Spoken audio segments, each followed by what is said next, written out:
네, 이 시간 다 같이 일어나셔서 오늘 우리에게 주신 하나님의 말씀을 읽도록 하겠습니다. 오늘 우리에게 주신 말씀은 이사야서 1장 11절에서부터 15절까지의 말씀입니다. 이사야서 1장 11절에서부터 15절까지의 말씀입니다. 네, 다 찾으셨으면 우리 함께 한 목소리로 봉독하도록 하겠습니다. 여호와께서 말씀하시되 너희의 무수한 재물이 내게 무엇이 유익하뇨? 나는 순양의 번제와 살진 짐승의 기름에 배불렀고 나는 수송아지나 어린 양이나 순염소의 피를 기뻐하지 아니하노라. 너희가 내 앞에 보이러 오니 이것을 누가 너희에게 요구하였느냐? 내 마당만 밟을 뿐이니라. 헛된 재물을 다시 가져오지 말라. 분향은 내가 가증히 여기는 바요. 월삭과 안식일과 대회로 모이는 것도 그러하니 성회와 아울러 악을 행하는 것을 내가 견디지 못하겠노라. 내 마음이 너희의 월삭과 정한 설기를 싫어하나니 그것이 내게 무거운 짐이라. 내가 지기에 곤비하였느니라. 너희가 손을 펼 때에 내가 내 눈을 너희에게서 가리고 너희가 많이 기도할지라도 내가 듣지 아니하리니 이는 너희의 손에 피가 가득함이라. 아멘. 네, 자리에 앉으시기 바랍니다. 네, 한 주간도 아마 여러분의 각자의 삶의 자리에서 치열하게 살아내시지 않았을까 싶습니다. 그 시간들을 보내고 또 이 예배의 자리로 나온 여러분들을 주님의 이름으로 축복합니다.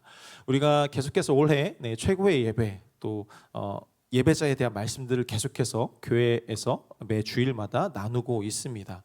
그런데 이 말씀이 거듭될수록 우리 마음 안에 혹시 한 가지 질문이 떠오르지 않는지 모르겠습니다. 우리가 매주 나와서 찬양도 하고 손도 들고 헌금도 하고 말씀도 듣습니다. 또 교제도 하죠. 근데 그것이 과연 진짜 예배일까? 내가 잘 예배를 드리고 있을까? 하는 이런 질문 혹시 올라오지 않으십니까? 오늘 본문은 놀랍게도 이 예배에 대해서 하나님이 직접적으로 말씀하시는 본문이 바로 오늘 본문입니다. 그런데 그 내용이 무엇이냐? 나는 배불렀다. 나는 기뻐하지 아니한다. 내 마음이 싫어한다라는 굉장히 부정적인 언어들로 오늘 하나님이 이 예배에 대해서 말씀하시는 것을 볼 수 있습니다. 그런데 이 하나님의 이 부정적인 표현들, 이 감정들이 쏟아지는 대상이 누구인지가 또 중요한 부분입니다. 이 격렬한 감정의 고백들이 이 쏟아지는 대상이 누구냐? 그것은 죄인들도 아니고 우상들도 아니었다라는 것입니다. 누구에게 쏟아졌느냐? 이사야 1장 1절 말씀을 우리 자막을 보고 함께 같이 읽도록 하겠습니다. 유다 왕 우시야와 요담과 아하스와 히스기야 시대의 아모스의 아들 이사야가 유다와 예루살렘에 관하여 본 계시라. 지금 하나님께서 내가 배부르고 더 이상 너의 제사를 받기 싫어라고 말씀하시는 그 대상이 누구냐면요, 바로 유다와 예루살렘을 향해서 하고 있다라는 말입니다. 유다와 예루살렘이 어떤 누구입니까? 유다는 하나님께서 택하신 이스라엘 민족을 의미하는 거고요. 예루살렘 성은 하나님께서 친히 거룩한 성이라고 말씀하셨고 내 이름을 그곳에 있는 성전에 두겠다라고 말씀하신 곳이 바로 예루살렘입니다. 그런데 그곳을 향해서 하나님이 그토록 사랑하시고 택하시고 구별하신 그리고 자기 이름을 두시겠다고 하신 그곳을 향해서 그 사람들을 향해서 이제 너희의 예배를 제사를 받고 싶지 않다라고 오늘 본문에서 말씀하고 계신 것이죠. 오늘 본문 바로 앞절 10절도 우리 한번 읽어볼까요? 10절 말씀도 우리 함께 같이 읽겠습니다. 너희 소돔의 관원들아 여호와의 말씀을 들을지어다. 너희 고모라의 백성아 우리 하나님의 법에 귀를 기울일지어다. 단순히 그냥 너희 예배를 받기 싫어 정도가 아니라 유다와 예루살렘과 이스라엘 백성을 향해서 너희가 소돔과 고모라와 같다라고 이야기하고 있는 거예요. 아시다시피 유대인들은 이방인들을 굉장히 싫어합니다. 싫어했습니다. 지금도 그러려나요? 유대인들은 자신들이 하나님 앞에 선택받은 거룩한 백성이라는 그런 강한 프라이드가 있었어요. 그래서 하나님의 백성이 아닌 이방인들을 굉장히 멸시하고 천대했죠. 그런데 지금 이 유대인들을 향해서 하나님이 너희가 다를 바가 없다라고 이야기하고 있는 거예요. 너희가 그토록 천대하고 멸시하는 그 이방인들, 나를 알지 못하는 그 이방인들과 다를 바가 없는 존재가 너희들이다라고 말씀하고 계신 것이죠. 오늘 우리는 그 이유를 들어야 합니다. 왜 하나님께서 하나님이 택하신 그 백성 이스라엘과 또 예루살렘을 향해서 내가 배부르고 너희가 소돔과 고모라 같다라고 말씀하시는지 그 이유를 우리가 오늘 이 본문을 통해서 함께 같이 살펴보고자 합니다. 첫 번째 메시지입니다. 첫 번째 메시지는 하나님이 거부하시는 예배가 있습니다. 이 말이 혹시 이해가 되십니까? 하나님이 거부하시는 예배가 있다? 하나님이 예배를 거부하신다고? 이 말씀이, 이 메시지가 혹시 믿겨지십니까? 성경은 우리를 향해서 우리의 지음받은 목적이 어떻다라고 명확히 말씀하는 구절이 있습니다. 이사야서 43장 21절 말씀인데요. 이사야서 43장 21절 말씀을 우리 함께 같이 자막을 보면서 읽겠습니다. 이 백성은 내가 나를 위하여 지었나니 나를 찬송하게 하려 함이니라. 아멘. 네. 하나님이 우리를 지으신 것, 그리고 이스라엘 백성을 택하신 것, 그 이유가 무엇이었냐면 하나님을 찬송하게 하도록. 네. 그러니까 하나님이 가장 원하시는 건 뭐냐면 찬송과 예배라는 거예요. 그러니까 내 사랑하는 백성들, 나의 자녀들과 함께 예배하는 것, 그들이 나를 예배하는 것, 그것이 내가 너희를 지은 이유다라고 하나님 분명히 성경 가운데 말씀하시는 것이죠. 그런데 왜 오늘 본문에서는 이들의 찬송을 더 이상 듣기 싫다 하시고 내가 배부르다 하시고 가증하다라고 말씀하시는 것일까요? 이건 정말 심각한 일입니다. 하나님께서 당신의 그 창조 목적, 우리를 지으시고 선택하신 그 목적조차도 뒤로 밀어버리실 만큼 이들의 무언가 대단히 잘못된 어떤 것이 있다라고 말씀하고 있는 것이죠. 무엇이 잘못되었을까? 그 네 가지를 오늘 본문을 통해서 좀 살펴보겠습니다. 첫 번째로 하나님은 재물을 거부하십니다. 11절 말씀, 오늘 본문 11절 말씀 같이 성경을 보면서 읽도록 하겠습니다. 여호와께서 말씀하시되 너희의 무수한 재물이 내게 무엇이 유익하뇨? 나는 순양의 번제와 살진 짐승의 기름에 배불렀고. 여기까지 읽겠습니다. 여기서 배불렀다라고 하시는 이 말씀, 이것은 히브리 원어로 하면 샤바티라는 단어입니다. 어떤 의미냐면 음식을 너무 많이 먹어서 정말 음식이 이 목젖까지 가득 차서 더 이상 쳐다도 보기 싫은 그런 상태, 정말 너무 많이 먹어서 더 이상 그거는 거들떠보고 싶지 않은 그 상태를 이야기하는 단어가 바로 이 샤바티라는 단어, 배부르다라는 단어입니다. 한번 여러분 상상해 보세요. 유다 백성들이, 하나님에 대해서 열심히 특심인 그 백성들이 하나님 앞에 제사를 드리기 위해서 가져온 제물들이 어떠했을까?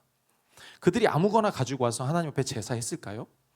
아니요, 절대 그렇지 않았어요. 그랬으면 그들은 바로 그 자리에서 죽을 수밖에 없었어요. 그들은 율법이 명한 그대로, 하나님께서 말씀하시고 정해주신 그대로 가장 최고의 것을 가지고 하나님 앞에 제사하러 나왔다라는 거예요. 그런데 그것들이 이제 더 이상 내가 배불러서 받기 싫다라고 하나님이 말씀하고 계신 것이죠. 두 번째로 거부하시는 것이 있습니다. 그것은 바로 출석 자체를 거부하신다라는 겁니다. 이어지는 12절 말씀도 한번 같이 읽도록 하겠습니다. 너희가 내 앞에 보이러 오니 이것을 누가 너희에게 요구하였느냐? 내 마당만 밟을 뿐이니라. 네. 여기서 밟을 뿐이니라라는 이 말, 네, 여러분 어떤 이미지가 떠오르십니까? 그냥 우리가 뭔가를 살짝 밟는, 네, 그런 이미지가 생각나십니까? 근데 그거는 정반대입니다. 여기서 이 밟는다라는 이 단어의 원어의 뜻은 마치 군대가 적진을 유린하는, 네, 철저하게 망가뜨리는 그 장면을 설명할 때 이 밟았다라는 이 마당만 밟을 뿐이다라고 하는 이 단어를 사용한다라는 겁니다. 그러니 지금 하나님께서 너희가 내 마당만 밟을 뿐이다라고 말씀하시는 건 너희들이 예배하러 온 것이 아니라 나의 집을 망치러 왔다라고 말씀하고 계신 거예요. 너희가 나온 것이 내 성전을, 내 집을 망치러 나왔다라고 이야기하고 있는 겁니다.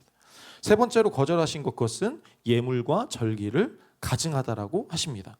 13절 말씀도 한번 같이 읽도록 하겠습니다. 헛된 재물을 다시 가져오지 말라. 분향은 내가 가증히 여기는 바요. 월삭과 안식일과 대회로 모이는 것도 그러하니. 네. 여기서 가증하다라는 말, 이 말도 구약에서 언제 주로 쓰이냐면 우상 숭배할 때, 이스라엘 백성들이 우상 숭배할 때 쓰는 말이 바로 이 가증하다라는 말을 그때 사용합니다. 그리고 이방인들이 그들의 이방신을 섬길 때 하는 것도 동일하게 이 가증하다, 이 단어를 사용합니다. 그런데 이 단어가 지금 어디 붙었나요? 바알의 신전에서, 아세라 신전에서 하나님이 아닌 다른 신들을 예배하는 사람들 향해서 가증하다라고 말씀하시는 것이 아니라 내 전으로 나온 너희들의 그 예물과 또 너희들의 절기가 가증하다라고 말씀하고 계신 것이에요. 그것이 마치 우상 숭배하는 것과 같다라고 말씀하고 계신 것이죠. 그리고 13절의 마지막엔 이렇게 말합니다. 성회와 아울러 악을 행하는 것을 내가 견디지 못하겠노라. 무슨 말이에요? 성회와 악을 범하는 것이 같이 행해졌다라는 겁니다. 우리가 간혹 행위로만 믿는 믿음에 대해서 많이 이야기하잖아요. 우리 행위로는 굉장히 신실해요.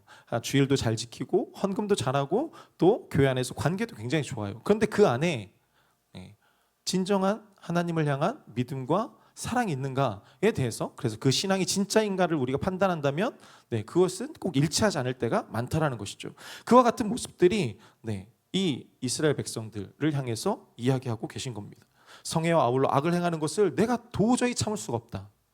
너희들이 평상시에는 그렇게 죄악을 범하면서 안식일이 되었다고 내 앞에 나와 거룩한 척하는 것 내가 더 이상 참지 못하겠다라고 말씀하시는 것.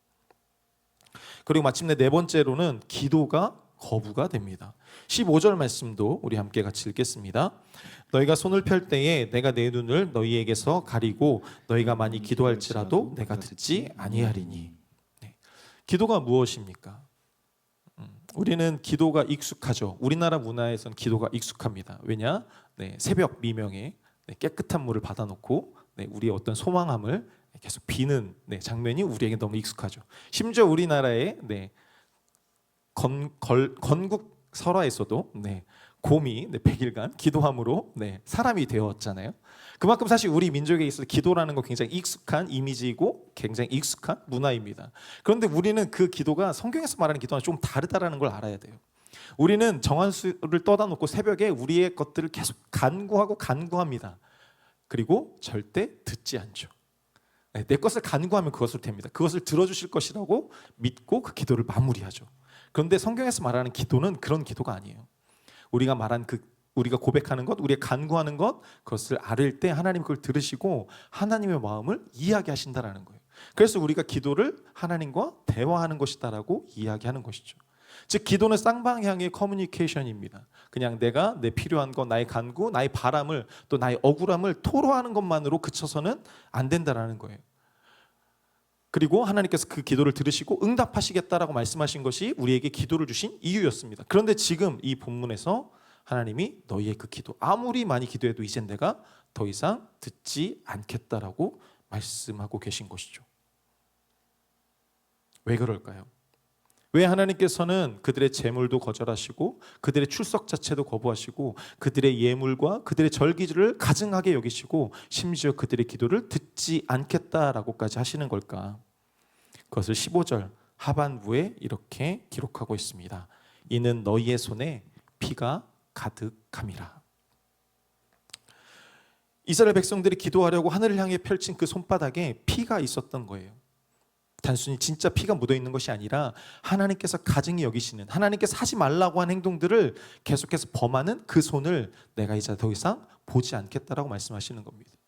그리고 그들의 중심은 없는 그냥 그들의 행위로 남에게 보이기 위해 드리는 그 제물과 제사를 내가 이제 더 이상 받지 않겠다라고 말씀하시는 거예요. 그것을 성경에서는 오늘 본문에서는 이어지는 본문에서는 더 자세하게 설명합니다. 어떻게 설명하냐면 학대받는 사람을 외면했다. 고아의 송사를 기각했고 과부의 억울함을 거들떠보지도 않았고 지도자들이 뇌물을 쫓았다라고 말합니다. 그들이 성전에서 드리는 제사와 또 예물은 화려했을지 모릅니다. 하지만 정작 하나님께서 하나님의 마음이 있는 소외되고 가난한 자들을 향한 긍휼이 없었다라고 말하고 있는 것이죠. 즉 그들은 하나님의 백성이라는 자부심은 있었지만 그들의 삶 안에는 하나님의 기준과 하나님의 마음과 하나님의 법은 전혀 상관이 없는 채 살아왔었다라는 겁니다. 제사라는 모양만 남아 있었던 것이죠. 우리가 보낸 한 주, 그리고 또 우리가 최근에 계속해서 이야기하는 것 0.74%의 예배를 우리가 잘 드리자, 최고의 예배로 드리자라고 이야기하죠. 그 0.74%의 시간들을 온전히 드리지 못하면 결국 나머지의 우리의 삶의 시간들은 더 잘 보낼 수 없다라고 우리는 이야기했습니다. 이사야 시대에 아마 유다가 그랬던 것 같아요. 정확히 그 반대였던 것 같아요. 0.74%는 잘 드렸을지 모르지만 나머지 99.26%는 완전히 썩어 있었던 것이죠. 그래서 하나님은 그 0.74%마저도 받지 않겠다라고 말씀하고 계신 것이죠. 그러게 우리가 이 본문을 대하면서 기억해야 할 것, 우리가 깨달아야 할 것, 그것은 무엇이냐면 예배는 우리 삶의 축소판이다라는 겁니다.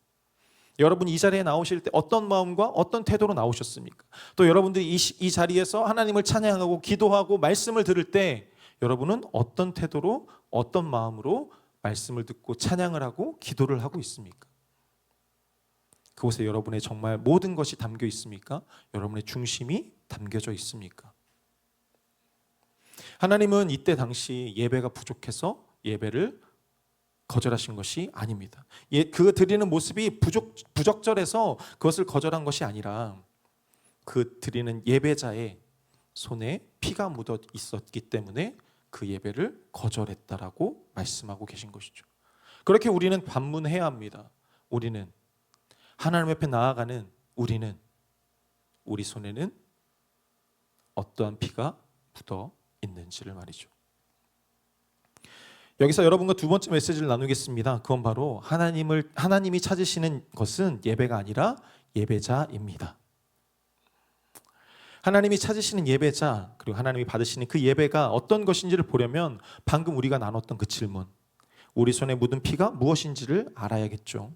왜냐하면 하나님께서 거절하신 것이 예배가 아니라 그 예배를 드리러 나온 예배자들의 손에 묻은 피 때문이라고 말씀하셨기 때문입니다. 오늘 본문이 이사야 시대에는 그 피가 바로 뇌물을 사랑하는 것이었습니다. 그리고 고아를 그리고 과부를 외면하는 것이었습니다. 그런데 우리가 한번 질문해 볼 필요가 있죠. 그들이 과연 고아와 과부를 미워해서 그들을 돌아보지 않았을까? 아마 사회적으로는 천대하고 멸시했던 건 맞을 것 같습니다. 그런데 정말 그들이 그 존재 자체가 밉거나 그들을 거들떠보고 싶지 않아서였을까? 그건 아니었던 것 같습니다. 왜 그들이 보이지 않았을까? 그것은 그들의 모든 시선이 자기 자신에게 쏠려 있었기 때문이다라는 것이죠. 나의 재산, 나의 지위, 그리고 나의 계획, 나의 마음의 중심에 하나님이 아니라 내가 자리 잡고 있었던 것입니다. 내가 이렇게 예배 드리면 하나님 기뻐하시겠지. 내가 다른 사람들 앞에서 이렇게 기도하면 저들이 나를 향해 믿음이 좋다라고 이야기하겠지. 그들의 행위는 예배와 기도를 하고 있었지만 그들의 마음의 중심엔 하나님이 아니라 자기 자신만이 가득했었다라는 것입니다. 그렇게 자기 자신만을 사랑하고 자기 자신만을 나의 중심에 두게 되면 필연적으로 나타나는 그것은 타인에 대한 무관심입니다. 이게 얼마나 오래된 병이냐면요. 가장 최초의 예배가 언제 나오냐면 우리 성경에서 창세기 4장에서 나옵니다. 바로 우리가 잘 알고 있는 가인과 아벨의 제사이죠. 그런데 그 최초의 예배의 장면 뒤에 나오는 그 장면이 어떤 장면인지 기억하십니까? 바로 형인 가인이 동생인 아벨을 쳐 죽이는 일이 발생합니다. 그리고 그 아벨을 찾으신 하나님한테 가인이 이렇게 대답합니다. 창세기 4장 9절에 이렇게 말합니다. 내가 내 아우를 지키는 자이니까. 여러분 지금 가인은 제단은 쌓았습니다. 하나님 앞에 제사를 드리려고 자신이 열심히 농사지었던 것들에서 수확한 일부를 하나님 앞에 제물로 드렸습니다. 예배의 모습은 있는 것이죠. 하지만 그의 눈에는 무엇이 보이지 않았습니까? 동생이 보이지 않았던 겁니다. 여기서 보여지는 것이 바로 자기 사랑입니다. 나 중심. 나의 예배는 받지 않으시고 왜 아벨의 예배는 받으시지? 그렇다면 나의 문제를 바라보는 것이 아니라 나의 그 마음에 상처받은 그 마음들을 보호하려고 그것들을 감싸기 위해 아벨을 죽이는 선택을 하는 것이죠. 그게 바로 자기 사랑의 진짜 모습입니다. 그러니 우리 자신에게도 동일하게 물어봐야 하겠죠. 바로 지금 이 예배의 자리에서 나는 어떤 마음으로 나의 중심에 어떤 분을 모시고 예배하고 있는가를 말입니다. 여러분 지금 여기 앉아서 말씀을 듣고 있을지 모릅니다. 하지만 여러분의 마음은 지금 이곳이 아니라 이곳 가운데서 말씀하시고 이곳 가운데 만나주시는 하나님이 아니라 이 예배가 끝난 이후에 내가 보낼 나의 시간들, 나의 계획들, 나의 바람들에 여러분의 마음이 가 있지는 않습니까? 내가 너무 나에게 소중해서 가인처럼 내가 내 형제를 지키는 자입니까? 라며 나 자신만을 바라보고 있는 우리의 모습은 아닙니까? 그럼에도 감사한 건 그것은 오늘 본문이 15절에서 끝나지 않는다라는 것입니다. 이어지는 16절과 17절에서 하나님의 그 거부가, 더 이상 내가 너희들의 기도를 받지 않겠다, 너희들의 예배를 받지 않겠다라고 하시는 그 거부가 하나님의 새로운 초청으로 전환되는 것을 우리는 볼 수 있습니다. 16절 17절 말씀을 우리 함께 같이 성경 자막에도 나오네요. 함께 같이 읽도록 하겠습니다. 너희는 스스로 씻으며 스스로 깨끗하게 하여 내 목전에서 너희 악한 행실을 버리며 행악을 그치고 선행을 배우며 정의를 구하며 학대받는 자를 도와주며 고아를 위하여 신원하며 과부를 위하여 변호하라 하셨느니라. 15절에서 더 이상 듣지 않겠다라고 하셨던 하나님이 바로 다음 절에서 갑자기 씻으라고 말씀하시고 돌아오라고 말씀하십니다. 저는 이 마음이 아주 조금 이해가 됩니다. 아이를 키우면서 깨닫게 되는 것 같아요. 저희 아이들이 아직 어리잖아요. 어리고 이제 자라가면서 이들이 잘 모르죠. 그래서 자기 마음대로 자기가 원하는 대로 행하려고 해요. 근데 그것에 대해서 분명히 부모가 안 되는 것은 안 된다라고 말하고 하지 말아야 할 것들을 하지 말라고 이야기하죠. 그런데 이 아이가 그 자리에서는 알겠다고 해요. 그런데 조금 시간이 지나면 또 그 상황들이 똑같은 상황이 반복이 되면 언제 그랬냐는 듯이 동일한 반응들을 보이곤 합니다. 그러면 저도 인간인지라 이 아이들을 보면서 나도 네 말 죽어도 안 들으리라 깊이 다짐을 합니다. 네가 하는 말 내가 또 들어주나 봐라, 이런 마음들이 제 안에도 올라오더라고요. 근데 너무 웃긴 건 이 마음이 얼마 안 가요. 이 아이가 조금만 지나서 저한테 와서 막 미주알 고주알 얘기하잖아요. 언제 그랬냐는 듯이 웃으면서 또 받아주고 있어요. 그리고 그 아이를 다시 사랑한다고 안아주게 되는 것이죠. 바로 그 마음이 이 하나님께서 거절하시다가도 바로 씻고 돌아오라고 하시는 그 아버지의 마음인 것입니다.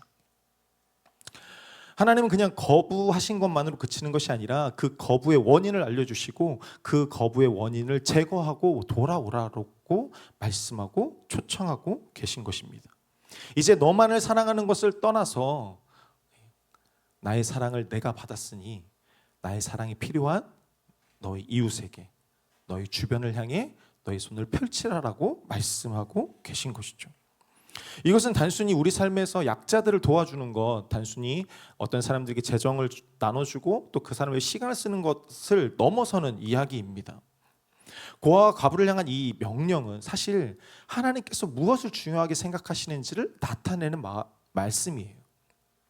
하나님께서 고아와 과부를 도와주라고 말씀하시는 것, 그것은 하나님의 마음이 억압받고 핍박받는, 차별받는 누군가를 향해서 있다라는 것입니다. 그리고 그 누군가를 돕는 것, 그것은 이 세상의 기준과는 전혀 다른 일이겠죠. 세상에서는 그 일들을 어쩌면 쓸모없다라고 이야기하고 그것이 오히려 그들을 더 나쁘게 만든다고 이야기할지도 모릅니다. 그렇기에 우리는 그 일들을 하는 데 있어서 망설이게 돼요. 제가 NGO에서 사역을 했잖아요. 저도 스스로 끊임없이 고민합니다. 지하철에서 돈을 요구하는 그런 분들이 계시잖아요. 불쌍한 분들이 계시잖아요. 그분들한테 돈을 주는 것과 주지 않는 것에 대해 놓고 갈등한다고. 내가 주는 것이 이들을 정말 살리는 것일까? 차라리 이들에게 다른 어떤 도움을 연결해 주는 것이 좋지 않을까? 사실 그것은 저의 합리화이죠. 만약 하나님께서 말씀하신 대로 한다면 저는 제가 가진 것을 아낌없이 주는 것이 하나님의 말씀에 순종하는 것입니다. 왜? 하나님의 마음이 거기에 있는 것이니까. 하나님의 말씀이 그러하니까. 그러기에 하나님께서 지금 고아와 과부들을 송사를 들어주고 그들을 내버려 두지 말라라고 말씀하시는 건 너의 마음보다 나의 마음, 나의 뜻을 더 네가 우선할 수 있겠느냐라는 순종의 영역으로 끌고 가신다라는 겁니다. 그렇게 여러분들 이 고아와 과부들을 돕는 것, 여러분들이 구약 성경을 읽으시면서 계속해서 반복될 거예요. 율법에도 기록되어져 있고 하나님께서는 끊임없이 그 공의와 정의를 말씀하시는 분이십니다. 그것이 하나님 나라의 중요한 가치고 기둥이다라고 말씀하세요. 그런데 그것이 단순히 표면적인 누군가를 돕는 것, 그것을 넘어서 우리의 중심, 우리의 주인이 누구인지, 그리고 나는 무엇에 순종하고 있는지를 보라라고 하시는 하나님의 말씀인 줄을 믿으시기 바랍니다. 그래서 우리는 애를 쓰죠. 애를 쓰고 노력을 합니다. 우리가 조금 더 하나님 앞에 최고의 예배를 드리고자, 또 하나님께서 받으시는 예배가 어떤 것인지 고민하고 나아갑니다. 오늘 본문의 표현을 하자면 내 손에 묻은 그 피를 씻으려고 할 거예요. 여러 가지로요. 묵상을 하는 것도 마찬가지일 거고요. 아침 예배 나오는 것도 마찬가지일 거고, 또 성경 토독을 하는 것도 마찬가지일 겁니다. 그런데 문제가 있죠. 이것이 우리의 노력으로는 한계가 있다라는 겁니다. 우리의 노력으로는 결코 우리 손에 묻은 그 피를, 자기 사랑이라는 그 피를 온전히 씻어낼 수 없다라는 거예요. 그 누군들 시도해보지 않았겠습니까? 하나님의 말씀대로 내가 나의 것을 나눠주려고 할 때마다, 다른 사람을 위해 내 시간을 사용하려고 할 때마다 제가 앞서 나눴던 것처럼 제 안에, 여러분 안에 자기 사랑의 그 마음들이 계속해서 올라오는 것이죠. 어느 순간에는 좀 사라진 것 같다가도 어느 순간이 되면 또다시 올라오는, 그것이 바로 우리 손에 묻은 피입니다. 우리 힘으로는 그것을 결코 씻을 수 없다라는 것입니다. 그런데 왜 하나님은 오늘 본문에서 16절에서 스스로 씻으라라고 말씀하셨을까? 그것은 바로 예수님 때문입니다.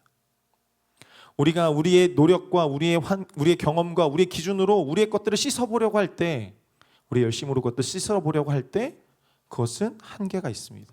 그러나 그것을 예수님 옆에 가져간다면, 예수님께 우리의 그 피 묻은 손을 내어드린다면 예수님의 그 보혈이 우리 손에 묻은 그 피를 깨끗하게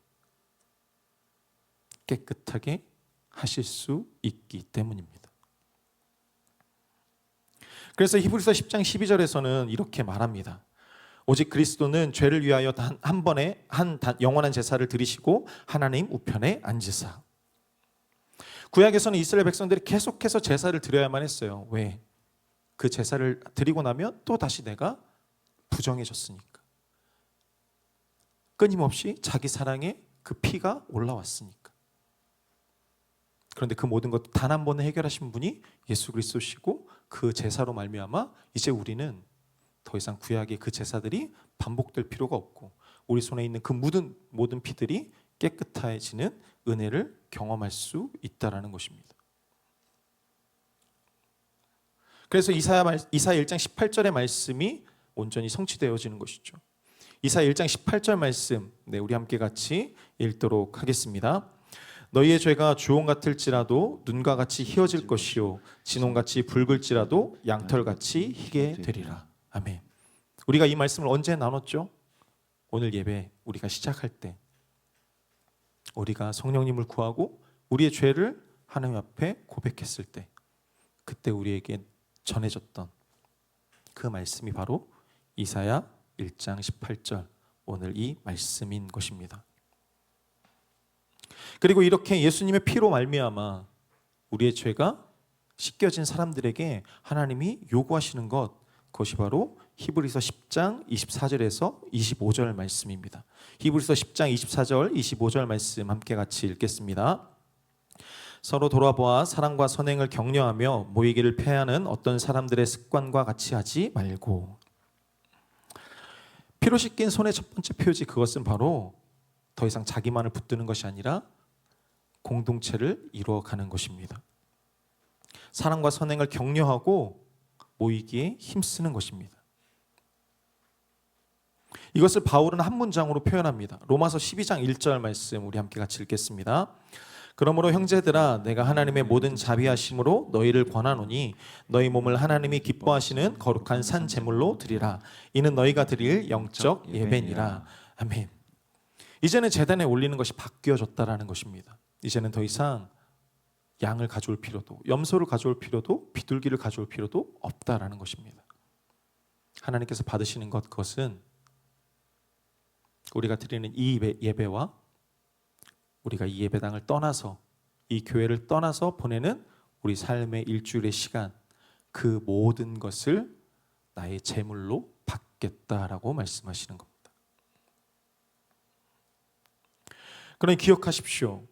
여러분은 스스로 씻어서 깨끗해진 사람이 아니라 예수 그리스도의 피로 말미암아 깨끗해진 사람임을 말입니다.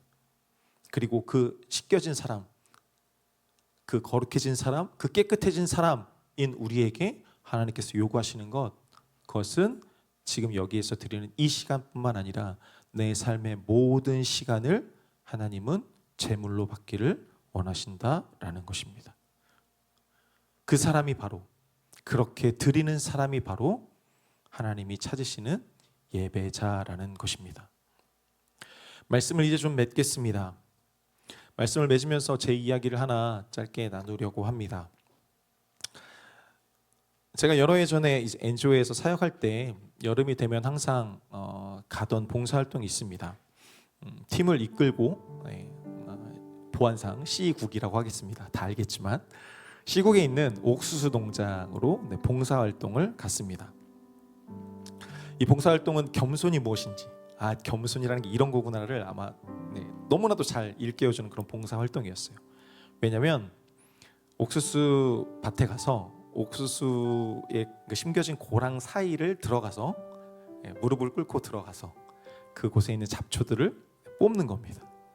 그리고 그 고랑이 끝날 때쯤 되면 그거를 계속 끌고 가는 거죠. 잡초를 뽑은 잡초를 끌고 가서 그 잡초를 꺼내야 되는 거예요.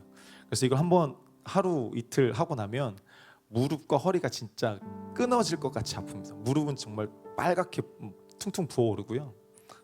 그뿐만이 아닙니다. 또 저희가 여름에 갔잖아요. 그러니까 얼마나 습하겠어요.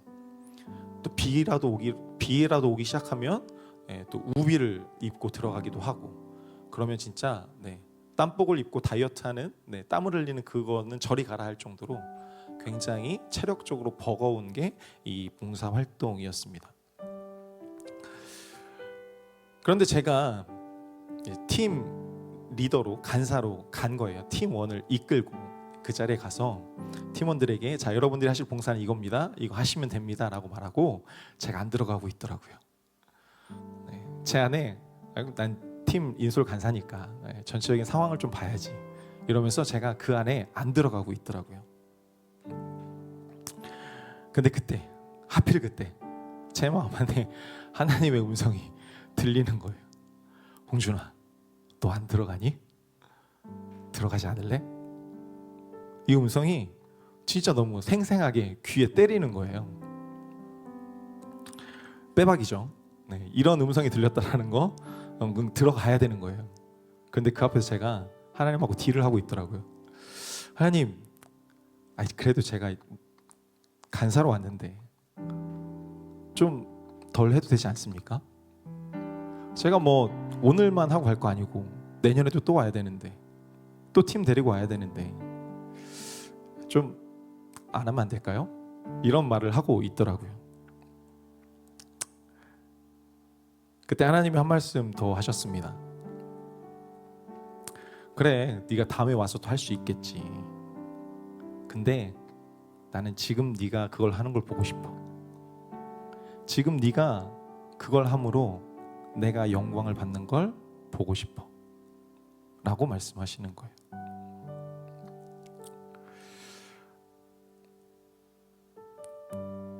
그래서 들어갔습니다. 들어가서 울면서 그 고랑을 끝까지 완주했습니다.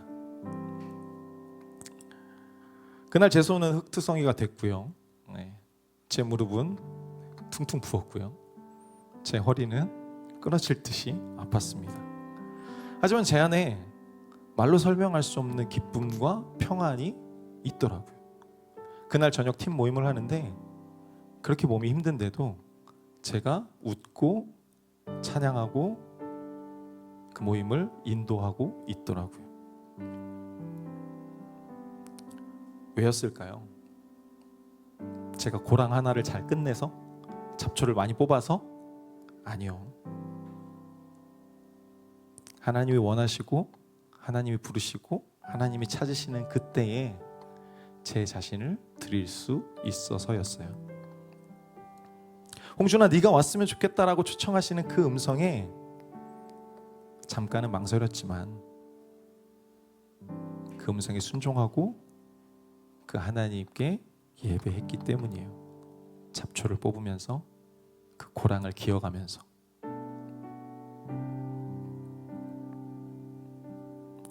사랑하는 드리머스 드림이도 여러분에게도 아마 그런 고랑이 있을 거라고 생각합니다. 여러분 앞에 놓인 고랑이 있을 거예요.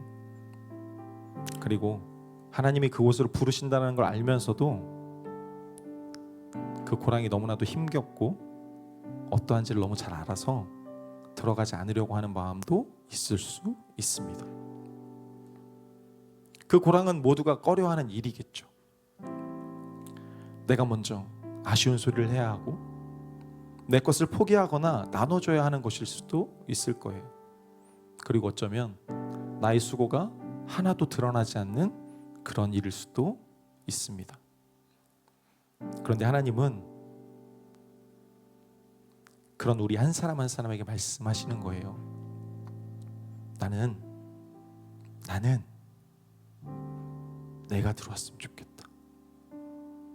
나의 사랑하는 아들, 나의 사랑하는 딸, 네가 들어왔으면 좋겠다. 그렇게 나와 함께 나의 나라를 이뤄가자라고 초대하고 계신다라는 것이죠. 기억하시기 바랍니다. 하나님은 여러분이 드리는 예배 횟수에 관심 있지 않으십니다. 하나님의 그 부르심 앞에, 하나님의 그 초청 앞에 여러분의 삶을 내어드리는, 응답하며 나아가는 예배자를 찾으십니다. 그래서 예수님께서 친히 말씀하십니다. 요한복음 4장 23절 말씀, 아버지께서는 자기에게 이렇게 예배하는 자들을 찾으시느니라. 하나님의 이 음성에 응답하시는 여러분 되시기 바랍니다. 하나님의 이 초대에 응답하면서 이번 한 주간 또 나아가 여러분의 삶이 저처럼 밭두렁에 서 있는 것이 아니라 그 고랑 안으로 들어가서 하나님께 여러분의 전 존재로 내어드리고 하나님께 예배하는 참된 예배자가, 최고의 예배자가 되는 저와 여러분 모두가 되기를 주님의 이름으로 축원합니다.